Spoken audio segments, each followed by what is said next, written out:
lot of games. Like I was going to doing my homework, like Crystal called it, Yeah. and I was going through the games on my phone, and I'm like, damn, there's a lot of games. And then I'd forgotten me and you had picked the straight up winner, and then we picked the against the spread and the over under. And I've got those records actually for you, so we'll do that with the picks at the end of the show. That's pretty fun. That's a good idea. Sounds good.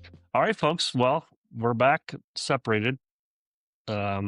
He's in Tennessee, I'm in Wisconsin, and it's Hell If We Know podcast. Was this 8.1? I guess it would be. Seems like just yesterday we started. Seems like just 8 weeks ago started. Yeah, so we're over halfway through the football season. Lots of games to discuss that happened, and we said that it would probably gonna be a good weekend, and I think that ended up being true more or less, and things kind of played out how we anticipated more or less. Well, I guess we'll know for sure what our picks were later in the show, but I guess we start out with the game that's not even listed here, but we don't need any stats to really talk about it, and that's well, we can talk about the biggest news of the weekend, and that's James Franklin is no longer employed by Penn State University. Look, that marriage was over. It had to be done at some point. I think everyone's surprised that they pulled the plug now. I guess they passed around the hat and came up with a $49 million buyout, or they have some idea how they're going to pay that out. Over some annuity or something like that. We get to Bobby Bonilla, like every July 1st, James Franklin gets $1 million for the next 49 years. Yeah. So whatever they're going to do, they decided to move on, and they had to do it, I think. Like, it's so weird, though, because they were a play away, a fumble recovery away from beating Oregon. And then, in theory, you don't see them fall apart and lose to UCLA, then they lose to Northwestern on Saturday. But I think that speaks to what the culture might be in that program right now. You lose a tough game at home to a great Oregon team, right? And we'll talk about more of them in their Indiana game later. You get beat. It's disappointing, right? This kind of goes against the 4-21 record against top 10 teams or whatever it was for Franklin.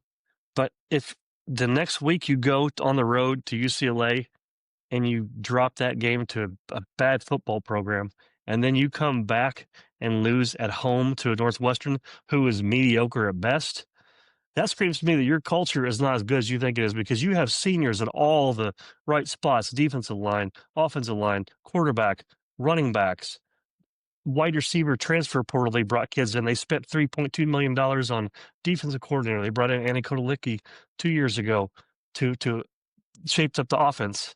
And it ends with James Franklin canned less than 24 hours after they got beat by Northwestern, which was, as you sent me a video, that was kind of an ugly scene there as he's leaving the stadium. There's a lot of booze raining down, and he actually had his family go ahead of him so they don't have to deal with that. So, yeah, I'm not sure how much there is to say, but, what do you think tipped the scales for the AD to say, look, let's do it now? Well, I think as far as the tipping the scales or the straw that broke the camel or whatever analogy you want to use, was probably the Northwestern loss at home. You can deal losing to Oregon at home because Oregon's a fantastic football team. Going on the road and losing to UCLA, it's on the road. Those hit different than in front of your home crowd. And I'm sure James Franklin through the week said all the right things. He always does. We're going to respond. Leadership's great. We're in a good spot. Blah blah blah, and then his team goes out and performs meh. They look like they were the same caliber as Northwestern. The rosters are night and day different. Oh boy! But they operated on the same. And we'll go through stats here as we review the game. But the stats are pretty even. When I was looking at them, I was like, wow, they look like they're just basically on par with Northwestern. So. And I guess so. I guess they probably at some point Saturday night got together and said, "Can we come up with the money?" And they're going to over the next 6 years, looks like, and said, "Can we get this guy paid off and see if we could do it?" I'm like you. I'm surprised they pulled the trigger this quick. If I was AD, if it was Chris running the AD program at Penn State, Well, first I wouldn't have hired a Vandy coach, but that's Yeah, beside the point. that's But beside the point, right? That was that's 11 beside the years point. ago. But yeah, but if it would have been me, I would not had this fast because you've taken a mediocre season at best and toilet it because if this team didn't respond after the loss to Oregon and then didn't respond after laying an egg in LA, they're really not. You got to think they're not going to respond now, right? No, and So yeah, their schedule's not exactly easy the next 3 weeks either. for sure not. But yeah, 49 million over the next 6 years. That's the second biggest buyout since Jimbo got bought out by A&M, which was 76 million. If you 76 remember million. that. Okay. Yes, I do. That was 2 short years ago, right? Yeah, it was not long ago. A&M come up with it, and they're better off for it. So maybe Penn State looks at that and looks at a couple of the things like, listen, let's pay the money, let's hire someone else because this obviously with a 1-18 record against the Big Ten AP top 10, 1-18 record. That's a .160 winning percentage for all you mathematizers out there.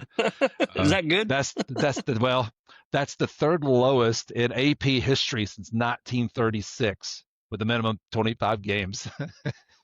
Oh So my! not good, not good. So I wouldn't have done it if I was them, but I mean I get why they did. I understand because you either sever it now, or you sever it at the end of the year. Either way, it's going to be severed. So Right. Maybe it's well, one of the things I think is probably helps trigger it is that like you can't lose your fan base because you are doing a $700 million renovation to your stadium right now, and you need that stadium to be sold out every game for many years to recoup that to make that worth its while. If you have a lame duck coach, you think that there's gonna be anybody going to that Indiana or Nebraska game that I they don't have think there will left at be home? anyway. Whether he's there May or not. not, I don't think they fill That's it a up. good point, right? So they need they need a hire that's like not a step down, not a guy who's never had any like head coach experience before. Their options are limited, but I guess if you want to look at it positively, they're out ahead of everyone else. Like if Florida cans Napier, if obviously Arkansas's got open coaching, but they're not quite the same level as Penn State, but La Tech and some other schools. But like, I guess just pull the plug now, get it over with. We named I think his name Tim Smith, or interim coach. He's a former Penn State guy, defensive backs guy. They're hoping he'll be able to kind of maintain things until the portal opens up, which is shortly after they hire the new coach. That was a new rule that was placed, I think, this year, like 15 Right. days you get after the new coach is named. So a lot to figure out there, Penn State. But they go to Iowa this weekend. They ain't gonna win that. You can't score them. I mean, Iowa, it'll be 6-3, but you're gonna probably lose that game. By the way, also Drew Aller's out for the year with some sort of ankle injury. Ethan Grunkmeyer comes in, looks like a lesser version of anything Penn State's thrown out there the last, call it 20 years, since maybe Michael Robinson in mid 2000s. Then they go to Ohio State. Then Yeah, they that's play a beating. Indiana. They're going to get Another beating. smoked 2 out of the next 3 games, right? I mean, They're going then to lose that Nebraska game. They're only absolutely. out. I mean, looking at this schedule, let's assume they beat Iowa. Huge I think assumption. that's So an let's upset. Yeah. okay. Okay. Let's just assume they do it. All right. You look on that schedule: Iowa, Michigan State, Rutgers, and Rutgers ain't no pushover. No. Nebraska's Absolutely. going to beat them. I mean, I mean, that's 2 wins, 3 wins, 3 wins at most, right? Right. At very most 3 wins. Yeah. So yeah, that's 6-6 at best for those guys right now. So That'd be surprising at this point if they can get that 3 Penn more State wins. that Penn State job, Delaney. What do you? So let's assume Florida jumps in the pool. Right. Penn State's in the pool. Arkansas's in the pool. Virginia Tech's in the pool. Out of all those jobs, Penn State's got to be the best one, right? UCLA's in the pool. Yeah, I mean, so I would say they're not. UCLA is not the top dog. No, definitely not. But I just don't know if Penn Florida is committed to spending money like Penn State has been, and that's the big thing. Does Florida's a better job? Like, it's a tougher conference, obviously, but recruiting is way better. Recruiting is around you. easier, better, right? You have more more kids that way. I don't know. Penn State's been fine to dump money. I mean, if you think about it, they were in the woods there after Paterno and Bill O'Brien. That was a dumpster fire school. And James Franklin comes in and does a pretty damn good job of saying, look, we need to pump some money in this school. If you want to compete with Michigan and Ohio State, we need to pump some money into school, increase our resources, whatever it needs to do. And the school said, okay, we're going to do that. And they kept doing that. And they kept doing that. We're going to put a $700 million renovation to the stadium. We're going to keep doing that. We're going to hire Jim Knowles for $3.2 million away from Ohio State to coach our defense. We'll do that. And they gave him a extended contract. Was it last year? Of course. And so it's not like Penn State's afraid to spend the money. They just have to really hit a home run, right? I mean, every team would say that, but like they're lucky they can get lost in the woods a little bit again if Ohio State's going to keep being who they are. Dan Lanning's at Oregon, they're going to be really good. If Cignetti's going to stay at IU, hell, they're one of the best teams in the country, let alone the Big Ten right now. Don't you have to call them? Don't you have to call Cignetti if you're Penn State? Is that your first call? That's the first call. It's the back channels or not, whatever it is. That's the first call. And make him say no to you. Make him say no, right? If he says no, then so be it. Which by the way, I think he'd be silly to leave IU. IU's pumping in money at a top 10 rate as far as finances. They're going to be they're going to be measuring him to build a statue pretty soon. They're 17-2, and he's not even coached a full 2 years yet. Was in the playoff. He's looking like you could argue they're as good as Ohio State, both sides of the ball. Like maybe a step behind them, but they're right there with them and Miami. You go to Oregon and win. That's a big win. We'll get to that in a minute. That's a big win. But go back to Penn State. They could be in trouble if they don't sort this out quickly and correctly. And I know the hot name is Matt Rule. If I'm a Penn State fan, I don't like that name at all. I think he's a downgrade at best. He's a mediocre, is a wash. I know he's a Penn State guy, played there as a linebacker, walk on, all that stuff. But like, you need to hit him more of a home run than that. And you see what he's doing. At Temple and Baylor, he did a nice job.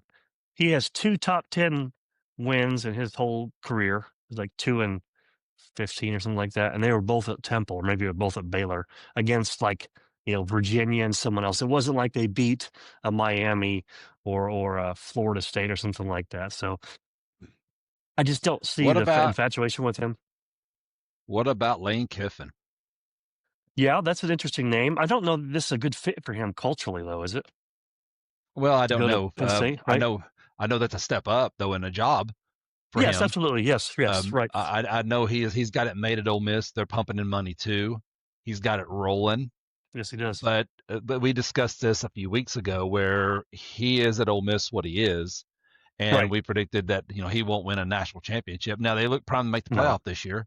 Yeah, absolutely. Right. If they don't and go 9-3, or if they go 10-2 and get bounced first round or something like that, he may be like, listen, this is the ceiling for this program.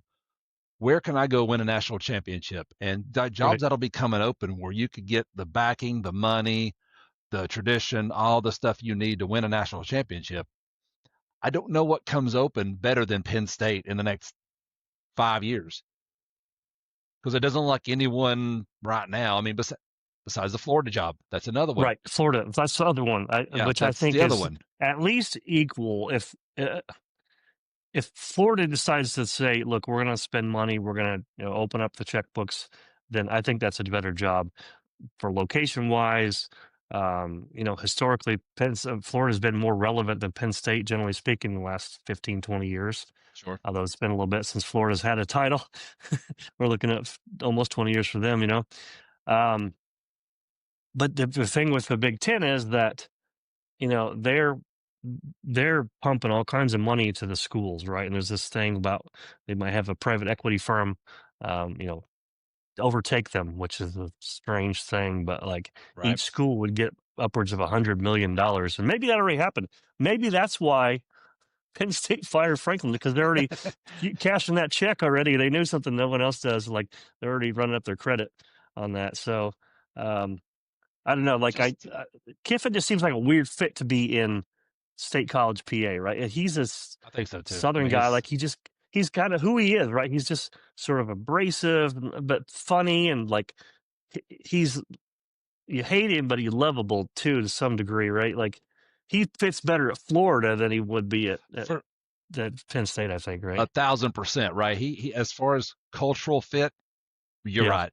Florida is a way better fit for Lane Kiffin, just like Signetti would be a better fit for Penn State than Florida, Yes. right? Right. Lane Kiffin would be a better fit for Florida than Penn State. But if you're Penn State and Signetti says, you know what, I'm okay right here, dude. I've got it rolling. They're pumping in money. Why would I want to go take that job? That is that is who knows what that's going to be. And there, I've got it rolling here now. I'm in good shape. And then let's say you call Lane Right. Kiffin and Lane's like, well, I can Florida that we discussed before, the AD, the president, that's all the inside management administration's kind of a little bit of a dumpster fire at the University of Florida. So it's way more stable at Penn State. They're gonna pump in money too. I can go the Big Ten. It's an out of the box hire for the Big Ten and Penn State. Right. Yes. Right. Yes. Absolutely. So Maybe that's okay. Maybe maybe a we got to shakeup. do something different. Let's do something different out of the box to try to get this program going in the right direction. Because 1-18 against the Big Ten AP top 10 is not cutting it. Let's go find someone who's out of the box that no one expects us to take and no one expects Right. us to hire. Lane Kiffin he fits that mold, man. I Yeah. would be shocked, but I wouldn't be surprised, I guess I would say. That'd be interesting. It's similar to like Lincoln Riley leaving Oklahoma in the middle of the night for USC. That was like, what the hell? What are you really? Okay, I guess, right? But the one thing that people are pointing to Rule, I think, as much as anything, is that Pat Kraft, the AD at Penn State, was also the AD at Temple when Rule was there. We got So there's connections. that connection there, right? So, born a Penn State guy, like it makes sense for all these things lining up. I just think Penn State could do better. And hey, look, if they want to hire him and they want to be mediocre as they are, That take a doesn't step backwards, go for it. that hire doesn't scare the Big Ten at all, right? If they Not a hire Matt bit. Rule. That make me laugh, frankly. Yeah. Yeah, Doesn't absolutely. but Signetti is a problem. That's a problem. Kiffin would be a problem, Yes, right? right. And if you're an AD at a major school, high major school, that there's a lot of criteria. Josh Heupel's at Tennessee because Danny White. He was Sure. UCF AD, so that's the reason he's there. Those connections. Right. But if you're a high major college, I want to hire someone that everyone else is like, oh shit, he hired him. That's the guy Yes. I want to Right. hire. Yeah. Yeah. And Matt Rule don't do Right. it. You're right. Matt Rule don't do that for Penn No. State. Michigan, Ohio State ain't trembling over that. They don't care about that hire. No, they're already So beating Nebraska with him there. yeah, You're going to upgrade in town a little bit, but so what? We've seen the talent that Penn State can bring in: 5-star quarterback, 5-star running backs, multiple ones, 5-star offensive linemen, elite defensive players are going to play at the next level, including players on this team right now. That doesn't scare anybody except for, well, not even UCLA or Northwestern anymore. So no, and my last thing, kind of on Penn State's a couple of things is just think about it. They're 10 months or so away from a one play gets them in the national title game. yes, indeed. They're 3 weeks removed with game day, a wide out, and playing an overtime game that was a thriller. Right. 3 weeks later and a day, he's Yeah. fired. Yeah, gone. Talk Right. about college football being bananas. That's crazy. But don't What feel have you done too for me sorry lately? for James Franklin. Dude's No. making $666,000 a month for the next 6 years. You can live off that, couldn't you? He's doing okay. He's doing Yeah. all right. So I don't feel Right. sorry for James Franklin. So No, the thing about him is there are plenty of teams that will want to snatch him up, and maybe not high major teams like right away. Like, hell, if Clark Lee leaves Vandy, does he go back to Vandy? Does he take a good. Virginia Tech job? That's you not nailed it. You nailed it. That's where I bet right? he ends. That's if you're Virginia Tech, you snatch him up immediately. Because you talk about a 100%. relevant program for the last 20 years, and name someone who's played there other than Tyrod Taylor and Michael Vick in the last. Yep. Go. You're in Virginia. You can recruit the state of Virginia, the Carolinas, The whole the whole DMV, Midwest there. the whole area. Yeah, absolutely. Dude, He already does that's a great job at the DMV at Penn State and that whole area. So if that would be a home run hire for Virginia Tech, It would. which that might be where the ACC is like, oh man, we gotta deal with a coach who's pretty good most of the time. Now, what he'll do against Miami and maybe Florida State and Clemson, who knows? But like that's You a could go little win the easier to worry ACC a about hell of a lot USC, easier. Oregon. Yeah, right, exactly. Right, you're not fighting the Death Star in Columbus, Ohio, No, or the one in Oregon, or the one in Southern California, USC potentially, or maybe when Michigan figures things out. Like sure. those are the things you got to worry about. Clemson You is worry about Miami, Florida State, and Clemson in the ACC, and two of those three are not in really good footing right now. no, not at all. So you Right, could make exactly. hay in the ACC if you take that job. So 100%. Right. So I wouldn't be surprised. He could be like, you know what? I'm just going to go do analyst in the studio or do a podcast for a while or something like that. But he could be working by December if he wanted to. There will be I think offers so out too. there. I think Uh, so too. so well, that's Penn State. I mean, that's you can see the numbers here. That game, they just couldn't do. They can't do anything offensively. They can't. They have no identity. They can't run the ball. They can't. Drew Aller, he got hurt on one of the last plays of the game, so it wasn't like he's out most of the game. 137 yards passing on 20 attempts. I mean, another interception. Like, just what?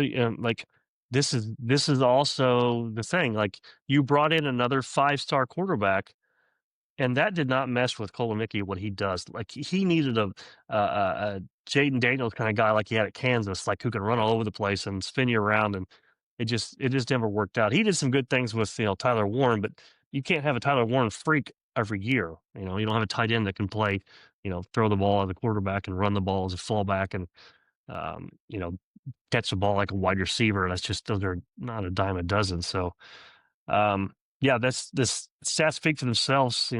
Northwestern Just kind just of a found a way to meh win that. game. Yeah, Yeah, those look like very evenly matched teams to me. They absolutely. look Isn't that like weird to say? Yeah, they both are just very evenly matched and played a good close hard football game. You would never guess yep. that's a Penn State roster. Yeah, yeah. 3 weeks earlier, they're battling Oregon, and like I said, a fumble recovery or one play here or there from beating one of the top 5, 6 teams in the country. And Yep. in that universe that happens in, James Franklin is just having a nice Sunday evening right now, or Monday evening, I should say. Right. If they win that game, reverse those scores. Is he Yeah, still fired? if they beat UCLA Northwestern. No. Just this game. If it's Oh, just this game. 22-21 Penn Oh, State, gotcha. do they still fire him? Not this week, but after the next couple of weeks, they would. I think I it's think so too. inevitable, right? I, But he's going to go to Iowa and win. Probably not. You're no, not maybe going to not. go to Ohio State. You're going to get shelled at No. Ohio State. You're not going to score a point there. And Yeah, then they you just get stay of IU, execution. right? Then Indiana comes in and just throws the ball all over you and makes that North UCLA game look like a little scrimmage. So I think it's inevitable, but I guess that's good. Just you're out of any sort of playoff hunt by the second weekend of October when you come in and you say before the season this is the best talent we've had at O line. We love our coaching staff. This is the best talent we've had as a general program since I've been here. When you say that, you are the one that has to say, "Well, okay, we're going to win now," because otherwise you're Yep. like, "Well." You guys Yeah. like the Big Ten Network guys are like, this is the best team we've seen Penn State since we've been doing this. They're the best team in the country. People picking them to win it all. When you fall so flat that you can't beat even the worst or top 2 bottom teams in your own conference, that's it, man. Your culture is broken, like I said earlier, and it's time to move on. So, Yeah. will they do it then, now, or December 1st? Who cares? Yeah, I'm with you. I said if those scores are reversed, I don't know that they do. But Not I on mean, Sunday. I still would have Yeah. understood if they did, I guess. But Yeah, absolutely. So, one last thing on Penn State. yeah. First team in since 1978 to lose 2 games in a row when they're favored by more than 20 points. Oh boy. Just something else to pile on there. That's just, I'm done I mean, piling look, that's a fire I'm happy to ignite further. on. All right. Well, Washington hosts the Rutgers Scarlet Knights, who Penn State ends the season with, and Rutgers gave them a game for most of that first. Hell, they were leading at halftime, and then Rutgers became Rutgers, and Washington said, "Well, we're more talented, so we're just going to go ahead and win this game. See you later." Not much to talk about there, other ones. Washington kind of gets back from the Ohio State loss and finally puts Washington away. But Washington travels to Michigan this weekend. They So I play at say noon big game Eastern women. time. Noon Eastern, 9 a.m. to your body clock, 9 a.m. So have fun. Have fun sorting that out. Ohio State travels to Champaign, Illinois, and comes up with 34-16 victory. They pretty much controlled that game wire to wire. It was 20-3 at halftime. Illinois hung around. They made some plays, but they're never gonna. That game was never in doubt for Ohio State from the first series. Basically, you could see and feel it. The defense for Ohio State's suffocating. Ohio State couldn't do it, and Illinois can't do anything. And then he makes enough plays, they run the ball well enough to just like salt this game away late. Ohio State or Illinois played a couple plays to get on the scoreboard, but it's just like they could have played 15 more quarters, and that game was not going to change. It was going to look like that. No, for sure. I mean, 47 yards rushing for Illinois. Now, Ohio State, they're probably the best defense in the country, top 3 easy. You can't make an argument lower than 3, I don't think. No, absolutely not. No, 100%. Yeah, so Altmaier throws the ball 44 times, too many times. Too many dropbacks. Too many times, right. That's right. 44 times. I know they're playing from behind, so you had to throw it a little bit more here later in the game when you got down 2 or 3 scores. I get that, but that's a lot of times him dropping back with that Ohio State pass rush. 3 turnovers. Ohio State scores 21 points off those 3 turnovers. That's the difference in the ball game right there. Absolutely. I got a good one here. So Illinois, they had 6 drives of 6 plays or less in the game. 2 were punts. 1 was the end of the half. The other 3 turnovers. Yeah. Altmaier throws his first interception of the year on their first drive. I think it was maybe their second drive. So sets the tone early on. Sets the tone for that. And I was just like, okay, this is it. You don't have the athletes to compete with the Ohio State defensive backs. The Ohio State defensive backs, Igbenusson in particular, they're very aggressive. They're very handsy. They play the defense with like, you can't call DP on every time holding every time I grab someone or hold someone or push someone. And they won't. He got called for 1, but he also got away with 1 or 2 because they're not going to call them all. They're just a damn good defense in all 3 levels. And if someone would argue they're the best defense in the country, I would say yes, them and Miami. I think those 1-2, you can flip a coin, I think, probably. I've seen Ohio State play a little bit more just because watching a little bit more. But, I mean, Illinois did well as they could, right? 4-14 on 3rd down. That's you're not going to sustain drives. They went 3 or 5 on 4th down. That's pretty good. Yeah. That, like you said, they had to drop back and throw the ball, and they couldn't run the ball at all. So that's the ball game there. Yeah, and they're very, like you said, sticky in the secondary. I wonder how long, and I'm surprised it hasn't happened already, for most secondary coaches and defensive coaches to start teaching that strategy right there, like you said. Listen, hold, grab, let's do it. Let's do it as incognito as we can and make them call them. And then we will adjust coverage based on how close they're going to call those. They call 3 in a row. Okay, we got to stop. We got to back off. But if they call 1 out of every 3 or 4 we get away with, we'll take that trade every day of the week. Absolutely. Because those wide open tight ends and wide receivers that were running wide open last Saturday against USC for Altmaier, were all just blanketed this week. There was no room. And that's why I said, well, we watched it. A couple of those turnovers are just tip balls by DBs. They tip it, it goes up, you get the interception. Yep. And I did say, actually, I was a little wrong. Ohio State's still struggling to run the ball. They only had 106 yards on 37 carries for under 3 yards a carry. Yeah. But when you have Superman to throw the ball to, and Superman's best friend Cornell Tate to throw the ball to, and a good tight end to throw the ball to, I mean, the run game don't have to be elite. It just needs to be good, effective. Right. That's all they are. They're an effective run game. Yep. Sands taking care of the ball. Most importantly, they're not asking them to do too much. They've had a great. This team is. I know last year was really good, but this team, I mean, you can't say better, but like they're sure as hell not worse. Like they don't have the edges on defense, like JTT and Sawyer, but they have everything else and maybe a better linebacking core. Like they're just a nuts better. For sure. I mean, right now, this point in the season, this Ohio State team versus last year's Ohio State team, in my opinion, on a neutral field, it's a coin flip. I agree. Absolutely. It's a coin flip. Right. Yeah.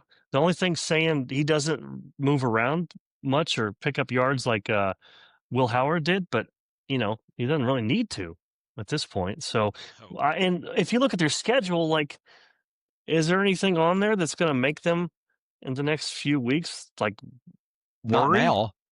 I No, mean, I mean, 3 no. weeks ago, Penn State was like, okay, that's their next hurdle, but now it's not. Right. So they're cruising right to that Michigan game, I think. They'll blow. If there's any team within 3 touchdowns, I'll be surprised. Wisconsin, the road's terrible. Nope. He may not be. Fickle's be another guy that's going to be cut sooner than later too. Wisconsin be in the pool here soon. Yeah, we forgot about them. There's so many teams, we just forgot about them. They're an afterthought though, right? Compared to the other ones, they're not going to sure. spend like Penn State or Florida or hell, maybe even Vautech. But then Penn State, they'll hammer them. They get them at home at Purdue. Come on, UCLA. Hell, UCLA might be the best team that they play in the next few weeks. You can make the argument UCLA is playing good football right now. Right? Talk about and then turnaround. they play at Michigan. So yeah, they'll cruise the next all the way to 5-6 Michigan weeks, game. and then right. So then it's to the Big Ten title game, which looks like it's probably going to be against Indiana, assuming they don't fall apart. Be a fun game. Which would be a fun game. Absolutely, exactly that. I don't think Cincinnati loses that team. I don't think, like you say about falling apart. That doesn't say Indiana to me.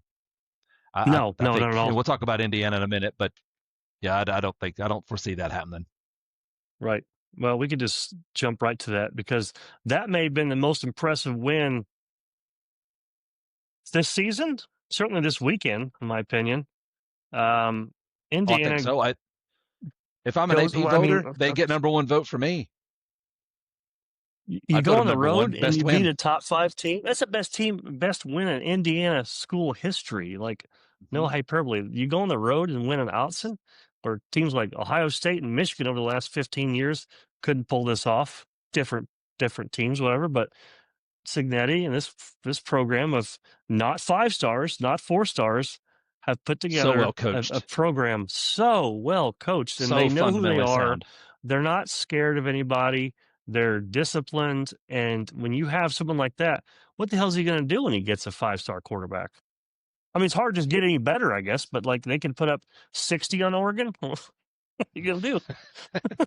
You go into Oregon, it's 10, is it 10, 17, is it 10, 10 and a half, 13, 10 Indiana. They got a field goal late, go 13 to 10.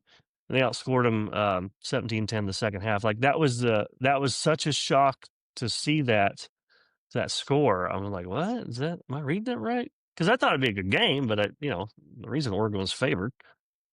Yeah, you could have told me Indiana's going to win that game by 3 or 6. I'd have been like, okay, that's a hell of a win for Indiana and Cignetti.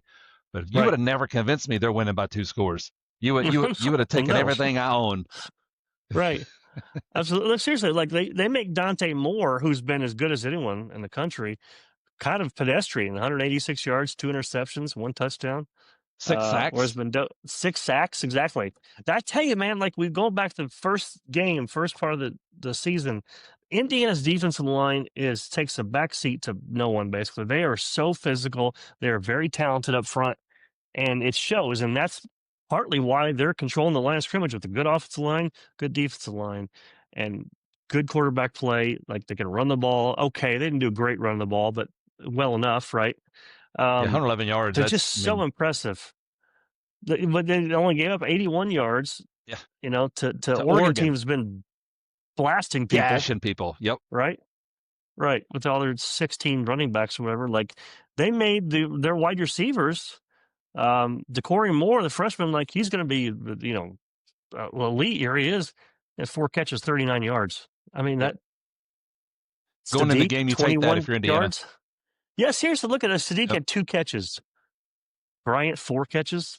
I mean, like, they did a hell of a job, their game plan. And, their biggest play, they gave up a 44-yarder play for a touchdown, but, like, otherwise, Indiana's just been, they're on cruise control. And we look at their schedule, it's pretty damn manageable itself. Like, they play, they get this week off, and they play Michigan State. They'll throttle them. Yep. UCLA in Bloomington. Who That's knows? kind of I don't That's know. yeah, right. I don't anticipate they'll fall At apart Maryland's there. Then dangerous. they The at Maryland's a probably the little most dangerous. dangerous game. Yep. The rest of them, yeah, absolutely. Because then you play at Penn State, Wisconsin, and then at Purdue, the old Oaken bucket. Um, None of those games. I would be genuinely shocked if they somehow drop any of these last 6 games or whatever. Yep. So it looks like we have a Ohio State Indiana Big Ten title game matchup coming on December, the first Saturday in December, whatever that is. So I'm here for that. yeah, I'm here absolutely. for that. That's going to be a fun one. And Indiana, Yeah, that might be a low first scoring win rock over a fight. top. Oh, very easily could. Yeah, for sure. First top 10 win. Oh, sorry, first win over a top 5 opponent since 1967. Number 3 Purdue. Wow. Okay. Wow.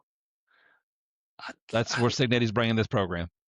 Yes, it's Indiana, folks. The basketball school. Yes, they're a football school now. They've been a Yep. basketball school for a while. They're absolutely a football school. Really impressive. Like like I said, they know who they are. They're not scared of anybody. They know what they can do, what their limitations are, where their strengths are, and where your strengths and limitations are as well. And they figure out how to make that work. That staff is just incredible. Yeah, You can't say enough about them. whoever's doing the game planning and the scheming, I, as far as on defense, as a Tennessee fan, I really want to know who that is because I want to go hire that dude right now. You don't want to refresh Tim Banks one more year? Yeah, whoever it is, that's who I want to go hire. Throw the Brinks truck Yeah. at that guy and bring him to Knoxville because we'll talk about that. But Yeah, right. Little next game, not much to say other than Ole Miss clearly just did a little sleepwalking and yep. hung over Friday night partying to, eventually put away Washington State. So there's not much to see there or worry about if you're an Ole Miss fan. Those things happen.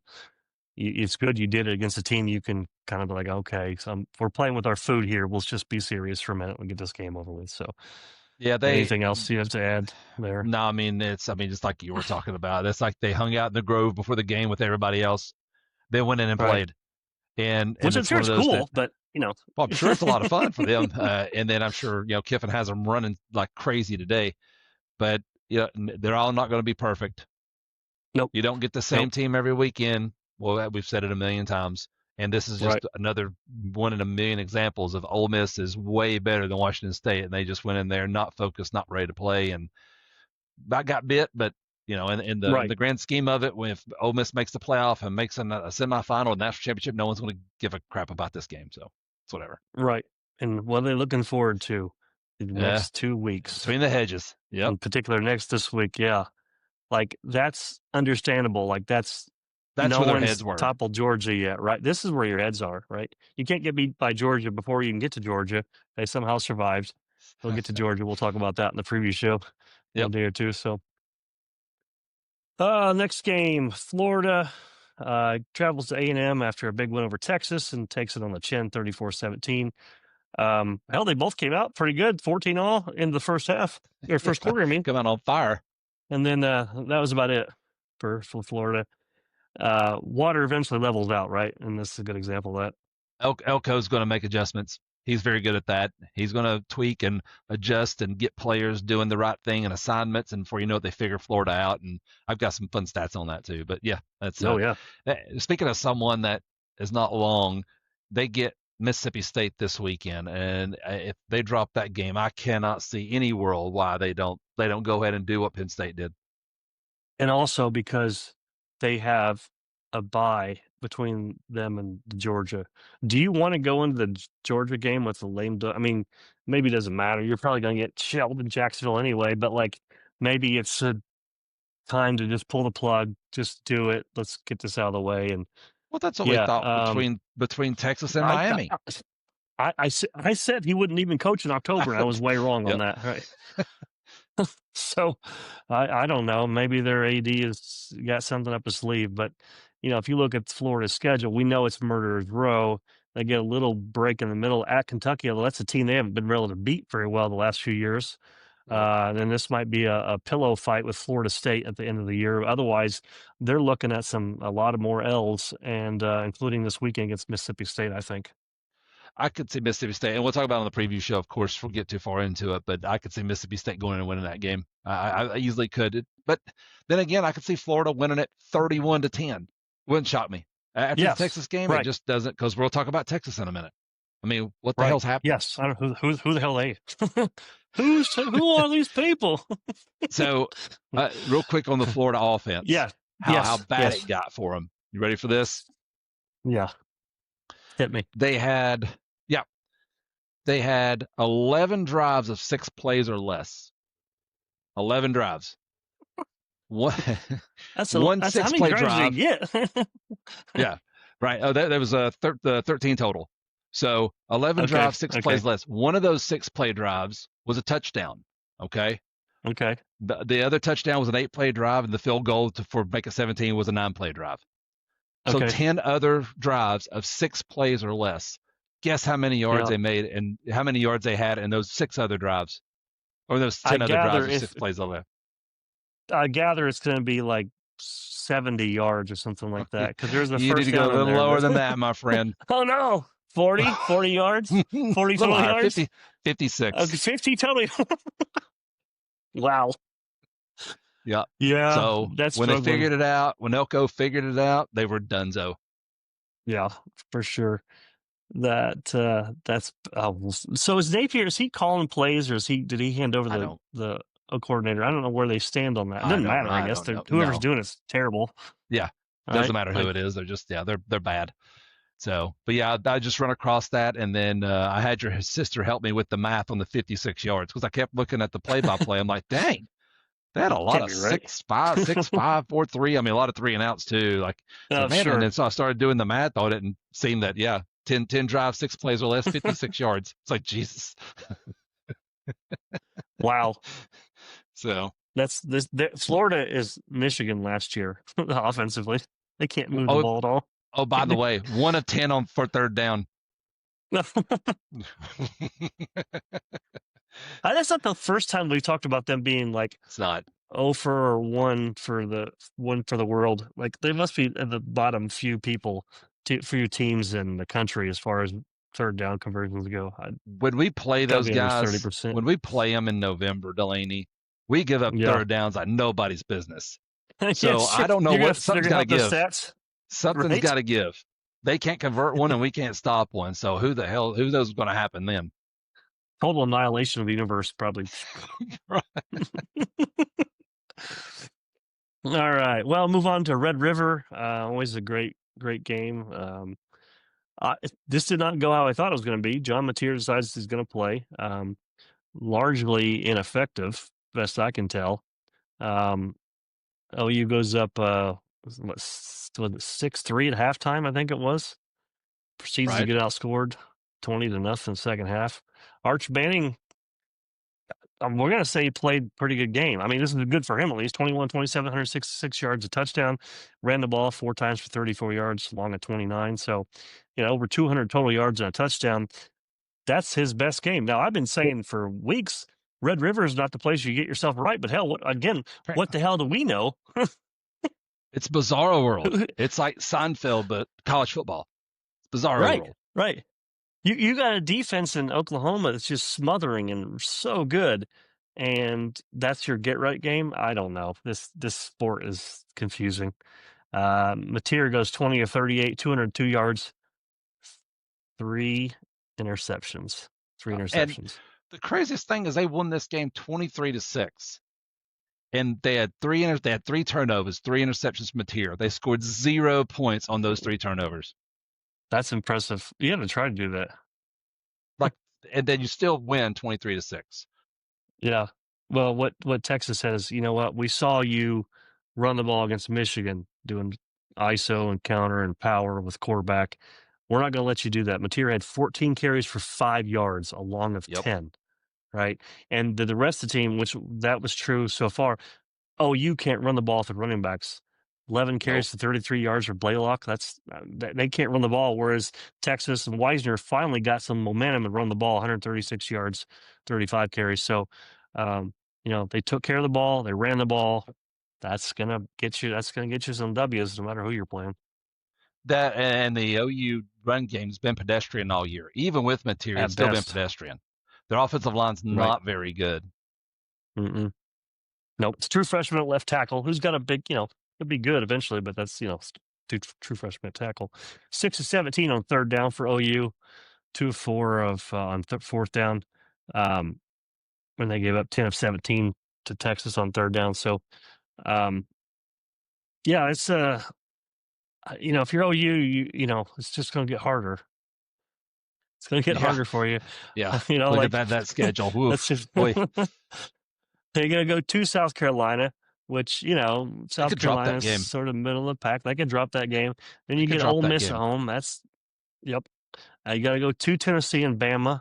You get to play a Missouri team that was dogfight with Alabama. And then your last game of the year, you get LSU at home.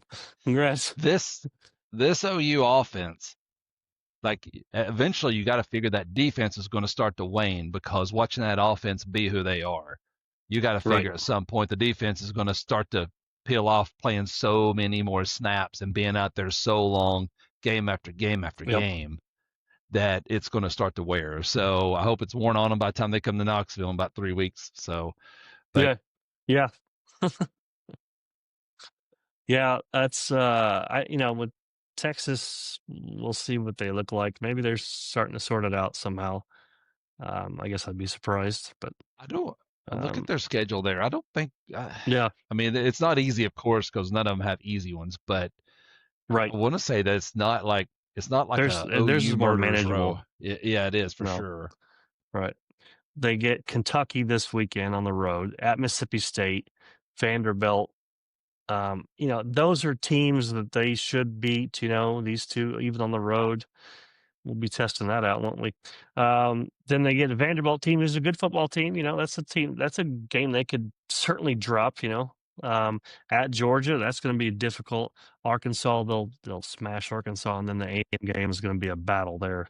That's going to be a fun game to watch. I think right now I haven't seen the line, but I venture to guess that A&M might be favored. I mean, it's in Austin, but like this A&M team's a lot better than this Texas team this second. Oh, you got to favor A&M, and we'll see what these teams are when they get there. Texas could turn a corner because they're loaded with talent. Right. They could come in this game on a hot streak, especially if they go to Athens, get that win, and they come in rolling in there at 9-2 because they've turned the corner. The calculus changes there, doesn't it? Absolutely. Yes, if they somehow figure out how to get past the rest of these games, including Georgia, that's all right. And that's the Texans that we anticipated we would see in August, in July, in June that we talked about. I mean, Texas is talented enough everywhere to win out and make the playoff after being so bad early in the year and lose that floor. They are absolutely. There's no doubt about that. 100%. Mizzou got the blessing of a 11 a.m. local kick against Alabama. Alabama gets a 27-24 win.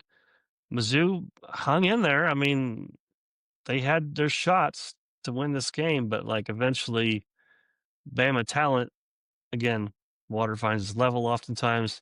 Ty Simpson was great again. And Purdue threw a couple bad interceptions too. I don't know. I have no idea. We talked about that when we were together. How did you lose to Florida State that first game? That's a bad Florida State team. They're not a good. That might be another program that needs a new coach here sooner than later. We haven't really talked about it. And we've not even talked about it. And that could be in the pool as well, which is crazy. Absolutely. This might be this weekend or the next weekend, the next couple, might be like Tire Fire City. Just cut. Everyone needs to be well, we got to get our feelers out there. Let's start. We can just get an intern coach. Let's start seeing what we can do. Build for 26 and beyond. Penn State could be the first domino in the next 3 weekends having coaches fired. And if that's the case, and they are well, Penn State came up with $49 million. We don't really have the choice not to. We're going to have to figure it out ourselves too. So go on. I wonder if Eli Drinkwitz is tired of being in Columbia, Missouri, would like to take a trip out to State College, PA. I don't know. He seems like a kind of a SEC kind of guy too, I guess. He's a cornball. Yeah, right. So he's that's I don't know. I got to figure he's probably on the list. Yeah, he's probably on the list for Penn State, but he's well down the list for Penn State, I would have to Yeah, guess. I would say so too. But But you get the they call. put some stuff together. Yeah, and they did a great job of keeping Hardy under control. He had 12 carries for 52 yards along an 11. I mean, when you can shut down that running game like that, that's gonna lead to a win. And then they forced 2 interceptions, and one of them was really in a red zone too for Perbula. So Yeah. um, they did what they needed to do. I mean, I think Ryan Williams only had like 1 catch the whole damn game too. Let's see Yeah. here. He was a non-factor. No, He he was had the no total catches actually. no catches, which is Yeah, if you'd have come in the no game and said catches. Ron Williams Right. ain't gonna catch a football, I'd have been like, oh, I love Missouri's chance. You'd lose they that had, parlay, wouldn't you? you sure would. And 27-24, and they had the ball, the chance to win it or tie it. And they Yes, didn't. they did. They didn't play their Right. best game. They didn't play a clean game, and still had a chance to either win that game or tie that game. Just couldn't make enough plays. Absolutely. Right. And they were And in that game. They scored first, I believe, if I'm not yeah, mistaken. They're 7-0. Bama's on a roll. That's their 3rd ranked opponent in a row, 4th when you count next Saturday in Tennessee. Good grief. That's just let's take a look at their schedule. So then they get out South Carolina, LSU, Oklahoma, a couple home games, a scrimmage game, and then go down the plains and see what happens. Georgia almost figured it out. It's not a fun place to play. They did figure that out. They somehow figured out how to win, but you we'll talk got to about that game figure here in a at minute. some point they will run out of, like, not necessarily steam, I guess, but they'll run out of kind of juice and gas playing all these high level teams back to back to back Right. to back. And I hope that happens Saturday. We'll talk Yeah. about it on the preview show, but and then your week off, you go to South Carolina. Right. Right. Yeah, it's crazy. So But that's difficult. Texas Tech. Oh, do you have something else you want to say there? about Bama? No, it's fine. I was Bama? looking at my stats here. No, I mean, we pretty much hit the high notes. So Texas Tech, again, team no one wants to talk about, no one cares about. They're just going in and whoop Kansas 42. It's decent Kansas team, 42-17. And I mean, they had a little trouble in the first half, but they didn't break a sweat after that. Like, they just put things away, and they're going to have to be reckoned with. I don't know. No one's going to be able to challenge them until the playoffs, but that's it. yeah, like, that's that point. So it's hard to, they beat some what we think are pretty good teams, but it's just so hard to say with that conference. Like, they're certainly a notch below even the ACC. I think probably top to bottom. I don't. That may not be true actually. No, I mean, they get no pushback, but yeah, if Florida State and Clemson are both good, they're not near as good as ACC. But because of both those teams are mediocre at best, Big 12 compares probably with them. They're the Miami of the Big 12. They probably won't get much pushback until they won't get much pushback until the playoff. It's a shame too, because you have to see them play in these high major games. You get to watch in all the other conferences, and then just watch them beat the crap out of somebody that's way lesser. Well, then, like, they're getting challenged in some ways. Going to Utah and wins. I don't care what Utah has on the roster. That win's looking good. Like, that's looking real good. Like, that's an impressive. They hammered Houston last weekend. Houston's a good team too. Like, not great probably, but yeah. Well, let's move on to Georgia. Figures out a way to beat Auburn. They're down 10-0, 10-3 at half, and was it Auburn has a touchdown callback? Would have been 16, 17-0. 17 at that point. He scored that ball too. They took that they took that away from Auburn. That as soon as the nose of the ball touches the goal line, it's dead ball touchdown. And it was a good quarter halfway over the goal line before he lost control, and it got punched out by was it C.J. Allen for Georgia. And it was okay to see it was. And they just, for whatever reason, decided, nope, not tonight, Auburn. Sorry, Hugh. You don't get that call in Birmingham. So Birmingham's not going to give you that call. Right. We're sorry. But I tell you, we talked about a couple weeks ago how the ACC is doing the live audio. Mm-hmm. I would have given anything to have the live audio of that play right there and see where they come up with that. Yeah, I'd love to hear the rational, like, maybe that's why they're not, because this and they it's won't. Going to be they have to do it. Like, they, at some point, like you need to be transparent. And with this sport, there's too many billions of dollars at stake, including that game there. It's a huge game as far as, Hugh Freeze's job security and George's, title hopes. That's a big game. And, what, I Well, don't they know. thought they scored. They thought they scored. It was going to go up Yeah, 17-0. And after they didn't, they took it away from them. Guess it what? just They fell got outscored apart 20-0. 20-0. Yeah, 20-0. and that's what Georgia can do. But like, man, you had them on the ropes, and you had the knockout punch, and the ref said, no, that was a legal punch. It doesn't count. Yeah. Right. Yep. 17-0. That place is rocking. You're not going to convince me Auburn don't win that football game. You're not going to convince me they don't win that football game if they score that football right there. Everything was going 100%. Their way. Right. Instead, Auburn's 3-3, and Hugh Freeze was looking at who's the best realtor to sell his house. Might be. there's another team that could be in the pool. I mean, just right. I mean, they could. He's been known to just bounce somewhere. He could Tommy Tupperville their ass, and off he goes. Absolutely. Right. That's a great way to put it. And they had 277 yards total for the game, 50 yards in the second half. Yes. They had 23 total plays in the second half. 23 total. Georgia had 48. 23 total plays for 50. Yep. And the whole second half. You talk about a guy that makes adjustments as good as anybody as far as defensively as Kirby Smart and that staff. For sure. 100%. They get down 10-0. They said, that's enough. We're going to give you 50 yards on 23 plays the rest of the game. That's all you're going to get. Yep. And Hugh Freeze said, okay, I'm going to call a prostitute or whatever. It's crazy, man. College football is bananas. LSU, it's just nuts. Like, it's good, right? I mean, like, this is where the parody part becomes good. I'm here for it.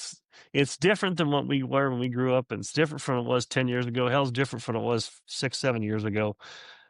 It's I don't know. Is it better? I think it is. It's more interesting. How many times do you see, South Carolina giving LSU all they wanted, like in Death Valley? Like, this is what we want. We want these kinds of games. And there'll be more and more of these go on as the playing field level out further. So, yep. And LSU 100%. does manage to hang on. South Carolina they're up 10-7.5 and kind of put it away late. Very similar to the same score as the Georgia Auburn game, 20-10. LSU is just doing enough to get by. Like they just ho hum. I'm still unimpressed by them, especially offensively. Look at their schedule here, what they have coming up. No, it's just not. At this point, we could say it's not good, right? I'll tell you right now, I can tell you who I'm going to pick Saturday. Oh boy, absolutely, right. That's going to come through. Spoiler alert. Right. Right. Yeah. Absolutely. 11 a.m. kick too. Yeah. Right. Then they got A&M at Bama, Arkansas. They'll take care of Western Kentucky scrimmage, and then at OU. So, there's 1, 2, 3, maybe 4 more losses in there potentially. It would not surprise me at all. And Brian Kelly may be on another team. Let's get crazy. Let's get crazy. Let's just get bonkers right now. Let's say Brian Kelly to Penn State. It all happens. Let's say you think that's their first call? Brian Kelly? He makes more sense. I don't know if he's the first call, but he makes more sense than Lane Kiffin or Matt Rule. Yeah. Like more sense than Brian Kelly makes at LSU. That's the most ill-fitting suit I've ever seen. Right. Yeah. That's a Kiffin at Penn State. That's a Cincinnati at Florida. But yeah, let's say an Auburn job comes open, Florida State job comes open, LSU job comes open. Holy shitballs, man! Like, you talk about an all-out bidding war and arms race. Oh when boy, it comes to coaches. Someone's making some money, right? Curtis McGinnity may get $100 million a year contract. We're going to name the university after crazy. You. Right. And because Penn State could just been that first domino. Yeah. Absolutely. Yeah. Cignetti's not, I mean, he's not young, old, but he's 55, I think it is. So like, he's got some years in him, but like, he's not like he's a 30-year-old phenom right now. Like, by the way, he and Kirby Smart were on the Bama staff back in the 2010 or so. That's quite the staff, man. I seen a TikTok or something that had the Nick Saban coaching staff at one time was Smart on there, and it was like if he had all, I mean, just like a If it was who's QB who. coach, something maybe. Yeah, it was a who's. Sark was on that. I mean, it was a Yep, who's Sark was who on there. of football coaches on that staff, and Right. just And no wonder they won is that that stupid national no championships. kidding? Is And they that had all the the best players. coaching tree ever? Yeah, right, exactly. Best coaching Well, tree ever. I mean, I don't know who you would put over that. I have no idea who would you give that nod to over. they're all that really Saban. successful coaches. They are so good, all of them. Well, most of them are so good. Yeah, Because Billy Napier's on there too. yeah. Mel Napier's on. All the Mel Tucker was on there too. Didn't do so well there at Michigan State. He decided he wanted to. Maybe I'm thinking Mel Tucker, somebody else, but yeah, I would. No, I need to Napier was find on that there. and see. No, Napier was on Was there he on too. there? No, Okay. Yes, he was. Mel Tucker was the defensive backs coach, so I remember that because that was the big hire for Michigan State. Turns out, Not so much. not so much. Yeah. For a number of reasons. The Walker kid in 2021 got him a $90 million contract. So that was good. Although I think they were able to fire him for show cause with the old jerking off thing with the assault survivor. With college football. Yeah. Let's see. So LSU, I mean, they're not exactly fond of him from day one, Brian Kelly. He lose 3 or 4 more games. Right. This is a team that people were picking to win it all. This is an offense that was supposed to be really good. Well, and the way he acted with the press really rubbed people the wrong way. And like we talked about on previous shows, if you're gonna be a total jerkwad to the press and to people, you better put rings on fingers and you better put trophies in the trophy case. Because Nick Saban did it that way, and he was cool. He's fine with doing it that way. As long as you're putting those trophy cases in there and putting those numbers of national championships inside Bryant-Denny, right, you could be whoever you want to be. We don't care. Right, right. You can't be that, but don't have a hardware. That don't fly. Right. You can't be a phony. Yeah, nope. Absolutely.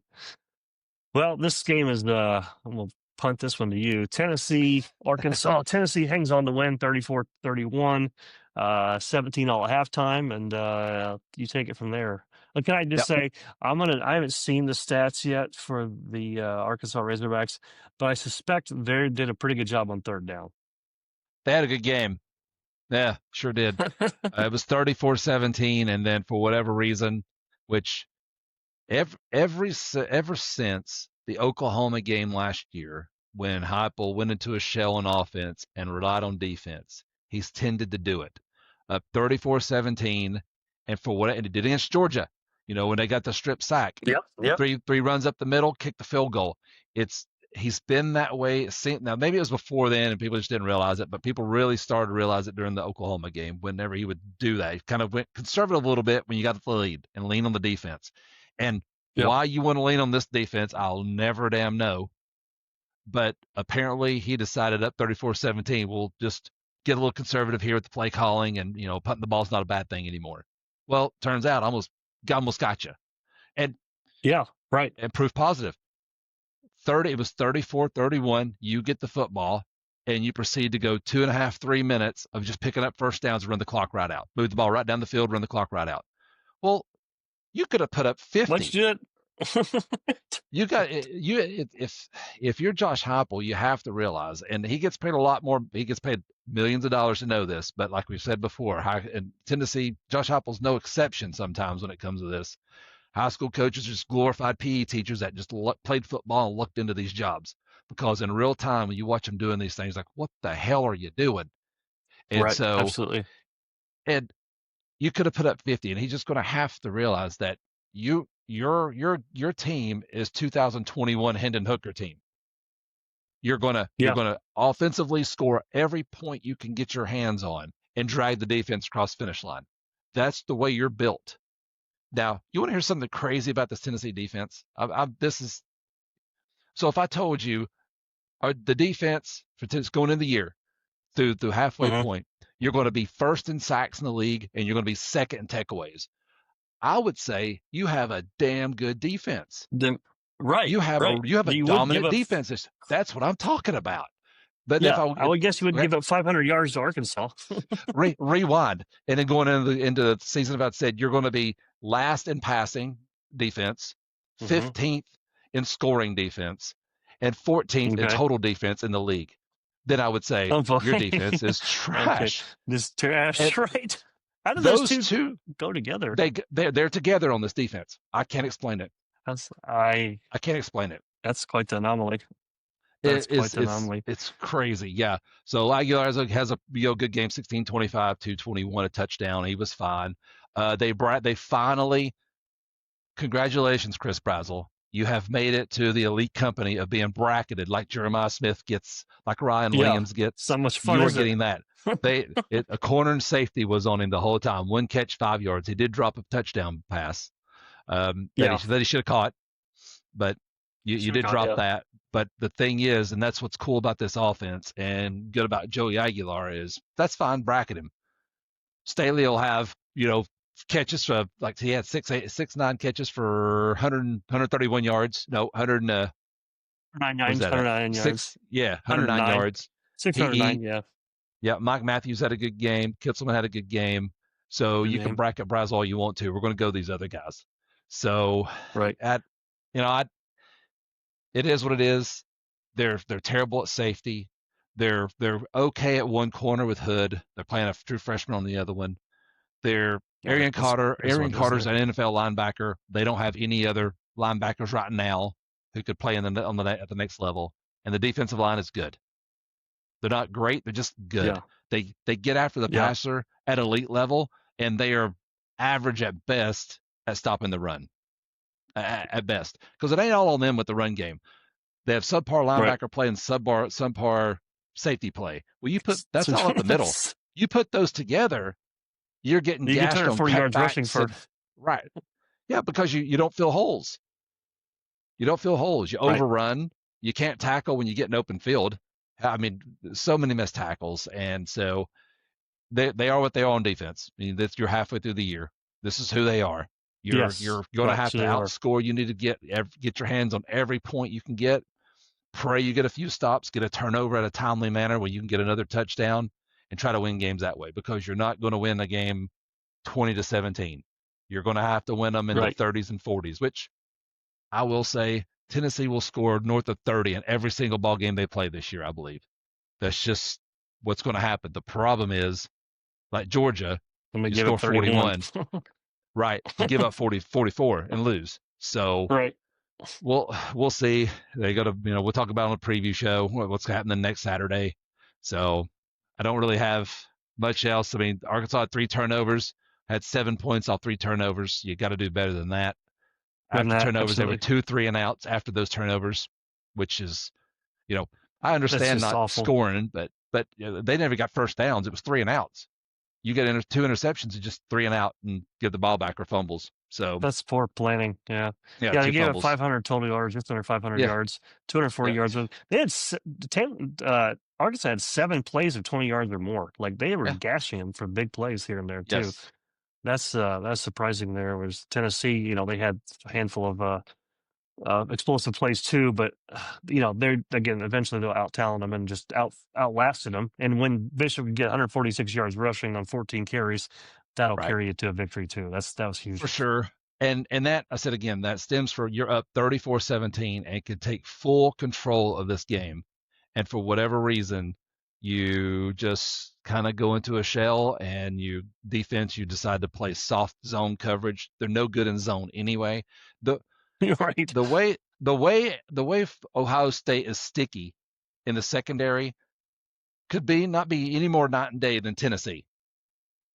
They don't want to get near. It is the difference between midnight on the dark side of the moon and right directly at the sun. It's that different when it comes to the secondaries. It's crazy. I said, we'll see what happens down the road. The defense is not good. They're just not. And no, Josh Heupel don't fire people, which I think this is just what he never has. That stems from getting fired at Oklahoma. He got fired at Oklahoma and bitter about that, and so he don't fire people. They might leave, he don't fire them. And Mm-mm. I'm afraid as a Tennessee fan, this is, year 5. I might catch up to you. This is who you're going to be. You're going to have to outscore everybody. You're going to have to basically did what Lincoln Riley had to do at Oklahoma, which is just outscore everybody and then pray you can do that. And just if the defense gets you a turnover or two, maybe just a stop or two a game's all you ask for out of it, so you can get enough separation. But that sure does stress your defense, especially if you go against teams that have good defenses and you can't just run the score up on. That gets you in trouble. So we'll see. Yep, absolutely. All right, they survive. Hey, just win, baby. Al Davis said it best, I guess. For sure. But you are who you are at this point. Yeah, you're right on that. Like, this is who they are, right? You just got to figure out a way to scheme a way around that. That means just scoring as much as you can, like you're playing Madden and you got to just spam the X button. You should play offense. If you're high up on that offensive staff, you need to go into every game thinking that I'm going to call the same offense to score touchdowns every single possession from the first minute of the first quarter to the last minute of the fourth quarter. And I'm not slowing down the whole time because you can't trust that defense to not give up the points to beat you. So at Georgia, he didn't learn in Georgia for some reason. Did the same thing here. He didn't do it in Mississippi State because you played from behind the whole game, so you didn't have a chance to do it then. Right choice, right? Yeah, right. Yeah, you didn't have the choice to do it. You got to keep scoring points. But when they're up 2 scores, it's kind of repetitive now. They kind of just we'll ease off the gas here a little bit on offense. Run the ball a little bit. Yeah, yep. Yeah. Run it here, slow down a little bit with the no huddle, and maybe huddle a little bit and take our time with the play clock, and go ahead and run some clock down and get out of here. And you just isn't it amazing? It's like you see what they do when they're running tempo. That's clearly they're playing better there. Like they're moving the ball better, and you just want to change the offense. Basically, you're like, well, we're going to go under center. We're going to run pistol. We're going to hand the ball off. We're going to chew that clock down under 10 seconds. Like this game's almost over. It's just so maddening to see that. And then they play this soft coverage shell, 3 shell. Which just drives me crazy because they got after Taylor Green in the third quarter and got a turnover, got some stops, and could have really separated themselves. And just got up 34-17. That's good enough. We're good. Let's pack it in. It's maddening. So give up 2 touchdowns in the fourth quarter. So all right, well, yeah, they traveled to Tuscaloosa this weekend, and so we'll talk about that on the previous show. Georgia Tech takes care of Virginia Tech. Nothing much to see there. They did their thing. They win. Win what you're supposed to, right? I don't think we really need to talk about this next game, do we? Michigan traveled to USC. I know how you punted that UT game to me. Right. Yeah. So I can't wait. I can't wait to hear this breakdown. I got some stats, but I'm not. Obviously this is your deal here. So. Well, I don't know if I have I have a lot to say, but like this podcast is already an hour and 15 minutes in. I don't need to make another hour of it. The bottom line is that if Sharon Moore doesn't figure things out pretty soon, both coaching hires, he's recruiting well, but like your QB room was a disaster last year. Your wide receiver room and offensive line room is pretty mediocre this year. And your in-game decision-making is unbelievably bad most games at this point. And so you take one on the chin, you get out-physicaled, you get out-schemed by a good USC team. They're a very good USC team, but that's also a USC team that just got beat by an Illinois team that's a pretty good team too, right? But they just were outclassed. Michigan was like, they could not do anything on defense, and it's remarkable. Wink Martindale, the one thing you couldn't do is run 3 defensive tackles out there against when they're in USC in 10 personnel. What did he do? He runs 3 defensive tackles out there, one of which is playing at end. And so they're gashing Michigan on just power runs, counters over and over and over again. And they had no answer. They kept putting this fucking 5-2 on the field with their backup defensive lineman on the first series. Like, I know it's good to rotate, but like their backup defensive end had more carries or more snaps than the starter did. Like it's too much, and you're asking kids to do things that they don't know how to do. You're asking freshman and sophomore defensive ends to drop in coverage when your linebackers are awful at dropping in coverage. The safety play was poor. The tackling was as bad as I've seen since Brady Hoke's last year. It was pathetic. Open field. Their run fits were just, they had nothing going well for them defensively. Offensively, they wanted to play in the phone booth. They wanted to just run the ball. Haynes getting hurt didn't help, but they just couldn't move the ball at all. They're too predictable on offense. Everything's to the flats and the sidelines. They run nothing down the middle, no mesh. Actually, the one time they ran mesh, they got a touchdown on it to McCauley. But that was the one time they ran that all game. They're just very predictable. And when you have a team like USC who's pretty mediocre at best on defense, and you couldn't take advantage of that, your game plan was not good on either side of the ball. Special teams was a joke for another year. So, look, they have some winnable games the rest of the way. Michigan does. I mean, they play a good Washington team this weekend. That's an important game That's now. a big game for Sharon Moore. It's a very Yes, important it game for is. Sharon Moore, not just for this year, but for his tenure. He loses a game like that. That's hard, especially if they lose in a way that they have been losing by 2 to 3 scores, playing ugly, playing poor fundamentally, poor discipline, not just like tackling, but like also like getting stupid penalties. Your senior tight end, it's 3rd and 4, and you're playing pretty well. Your senior tight end gets a false start, books at 3rd and 9, you end up having to punt. Like just things like that add up. And you're just an okay team. You can't make those kind of mistakes. And then, an 18-year-old freshman made some 18-year-old freshman quarterback mistakes. That's going to happen. It is what it is. He also made some great throws. They ran to him one time. One time he ran the ball the whole game. So they just Which is criminal, refuse to, in my opinion, be anything but be conservative. Like they're so vanilla. And they come out in this, first of all, the first series, they throw the ball 3 times.